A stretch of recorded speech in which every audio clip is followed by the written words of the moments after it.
Hey, what's up, everyone? Welcome to another episode of Animation for All. So, in this episode, I'm going to be doing the key to success. When I talk about the key to success, I'm talking about keyframing. So, I'm going to be showing you just kind of some of the steps to making it so that we have keyframes, and then later, doing a little bit of in-betweening just to show what it's about, you know? So that's going to be some of the stuff we're going to be talking about today in this episode of Animation for All. Let's get started, shall we? So here we are in our OpenTunes scene. Yes, I'm using OpenTunes again. This principle, though, it applies to every bit of animation. When you're doing animation, one of the things you want to know is just how to set up keyframes. So whether you're doing it on a computer program like I'm doing, or you're doing it with physical pencil and paper, you have to know the principles of keyframing. So we're going to start out with, what else? A key. And then I'm just going to make it kind of move around here, okay? So let's begin with this. And start with a tool here.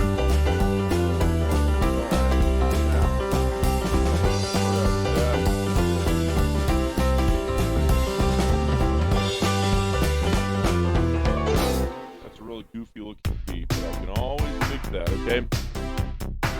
So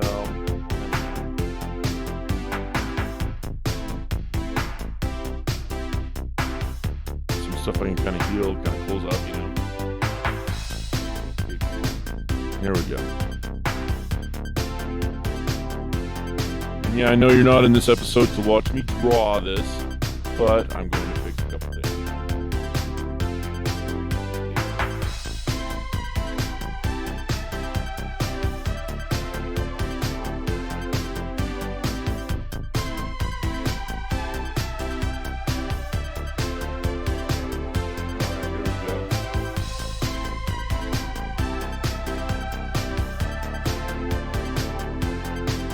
Something there.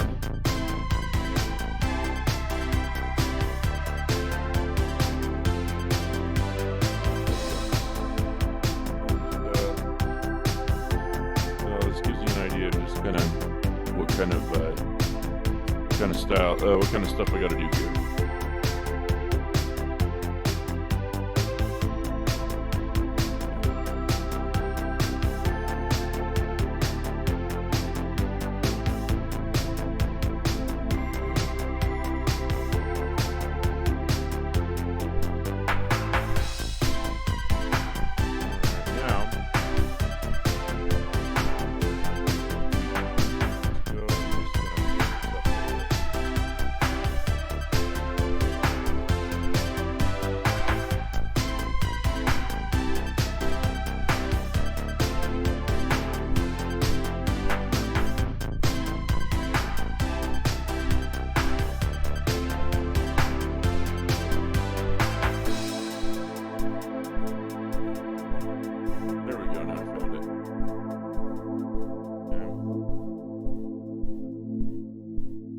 That little node there. This is what happens when you get like kind of sorry excuses for a very simple drawing.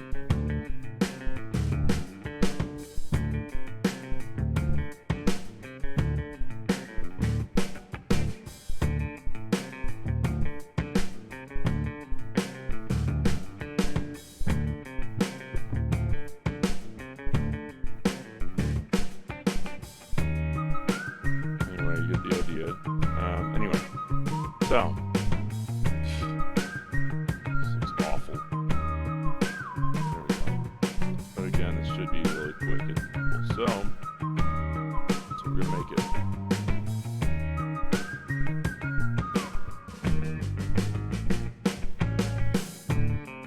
Oops, I didn't want that.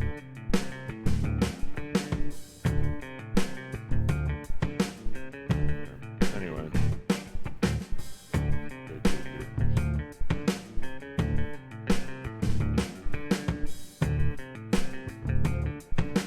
Okay, so there's first frame there. And now I'm going to go into, if I basics here. Now we're going to skip ahead. We're going to take this and we're going to drag it down a few frames. I'm not going to do a whole ton. So we're going to do a very simple movement on this. So we're going to take this object and I'm going to use this object center, no, this object location tool. Right now it's on rotation. I want this to go to, okay, it's on position here. Okay. So now, frame 1, I like the position where it's at, so I'm going to do a set keyframe here. Okay. So, there we go.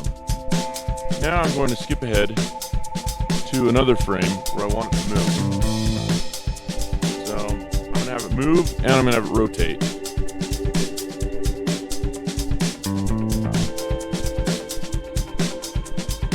Alright, so I got the movement. I'm going to change this to rotation.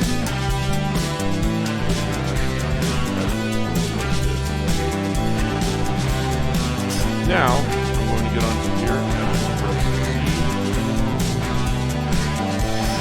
Now, from there to here, those are 2 keyframes that I did. So, when animating, you want to make sure that you have your places where you're going to have your key positions of where things are happening. You can add keyframes as you go through. These are 2 key places. And now let's say, well, you know what? I want to do this in another position somewhere else too. Anyway, so there's that.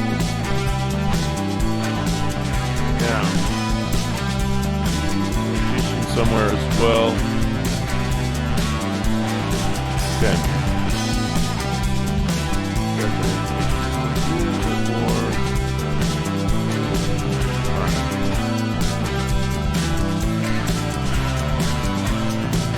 That I think I got it.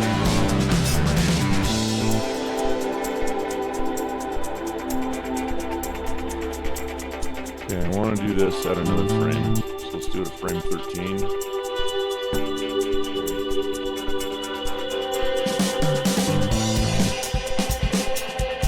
Now I'm going to change position here. Again.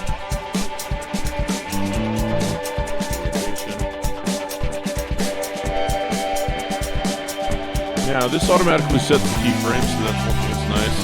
The only keyframe that I'm realizing now that I have to set in this program is just on frame 1, wherever the starting is going to be, and then the rest of it just kind of automatically goes as I do stuff. So now, I'll play this.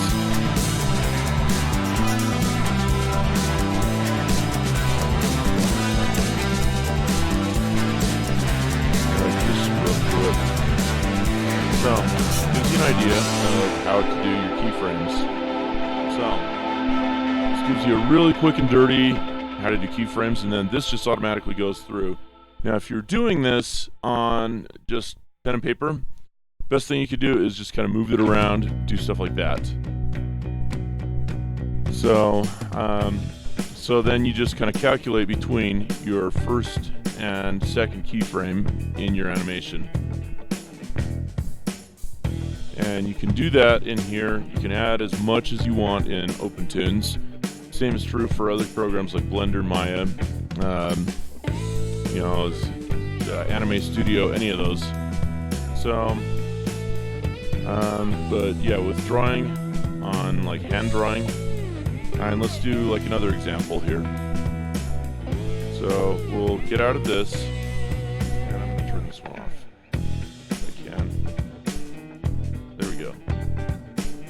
Okay, we're going to make another one, and this time we're going to do just some drawn stuff.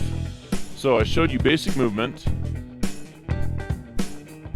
So here we're going to make someone that's got like kind of a silly face. Okay? Just to show you what I'm talking about with when you do a keyframe to start.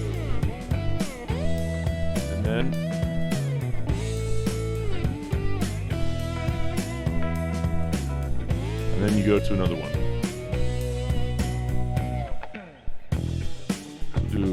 face. I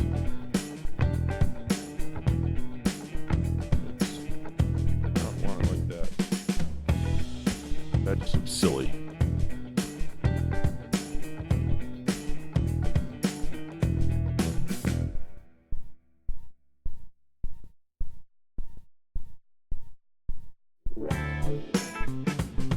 Okay. So, frame 1. Now, I'm going to set the keyframe here.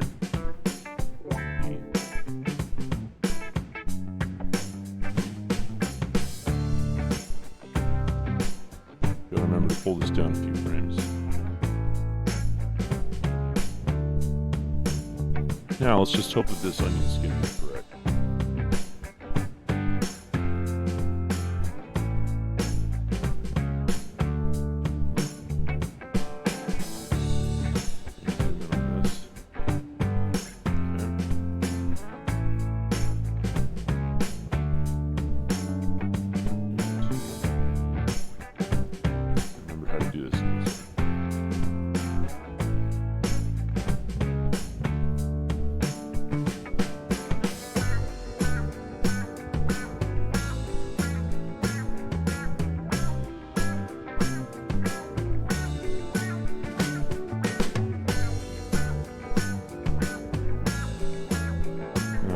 It's been a while since I've done this.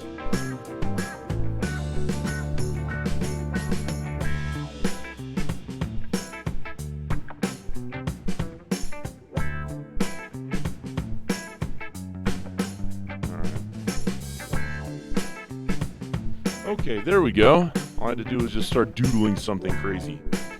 So now I'm going to take this and I'm going to trace it here. I want this to be in here.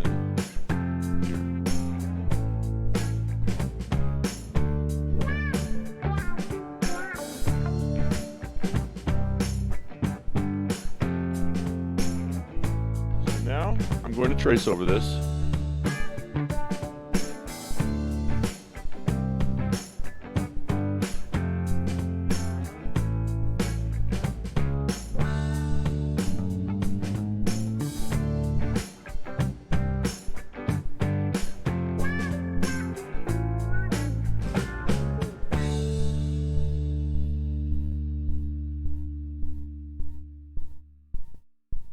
Okay, so now between those, go there.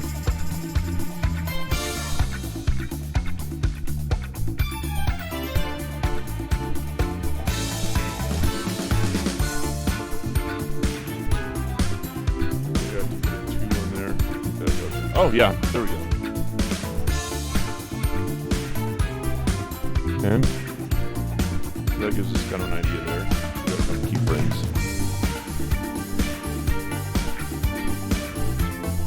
Okay. Next, I'm going to add another one here.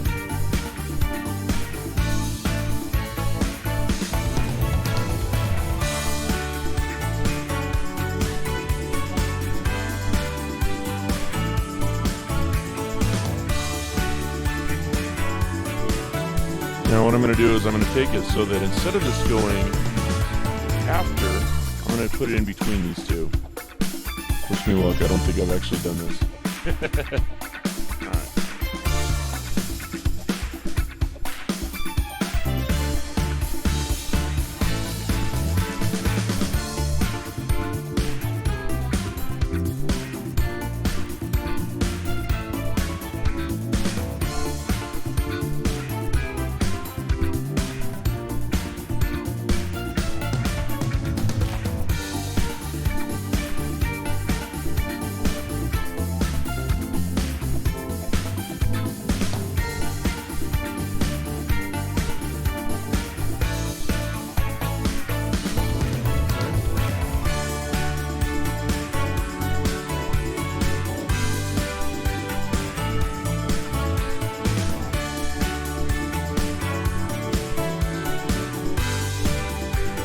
Reverse those.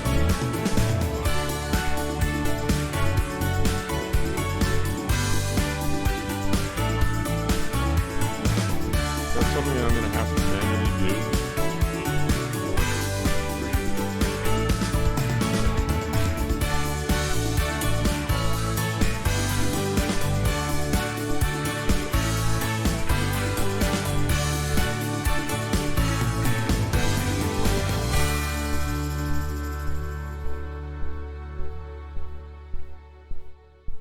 So now I have E2 that I'm going to do.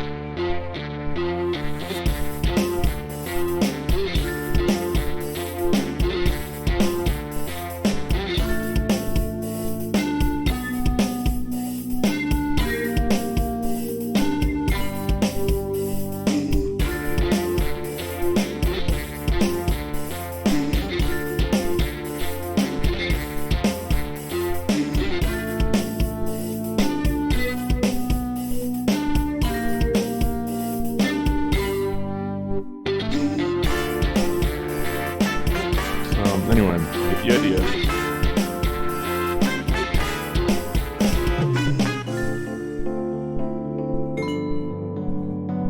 Okay. So that is how you can get really quick and dirty in between there. There you go. So you can do other things to make it even more cued in, but in any case, just kind of a little transition between the two steps. So anyway, that's my quick and dirty key to success tutorial here. So I hope you enjoyed this, and I hope that you learned something. So these are just a couple ways of doing your keyframes and then getting them set up so that you can get some movement. So it's really important at the beginning of your animations to get these keyframes all set up, so that you can have some organized movement and you can get some flow between them. So let me know in the comments below what you thought of this tutorial. Let me know some future topics that you'd like to see. Is there a particular preferred method that you like to use, a preferred animation software that you like to do? Right now, I can tell you that I am using the open source. It's free. So, you know what? I'm learning the free stuff, and I want this to be available to as many people as possible. So that's why I'm kind of offering like the free stuff in my channels for content to use. Some of it is a little more difficult to use at times, but you know what? Sometimes, trading the time for the money, it really, really pays off. So thank you so much for watching another episode of Animation for All. I hope you have a fantastic day. Thank you.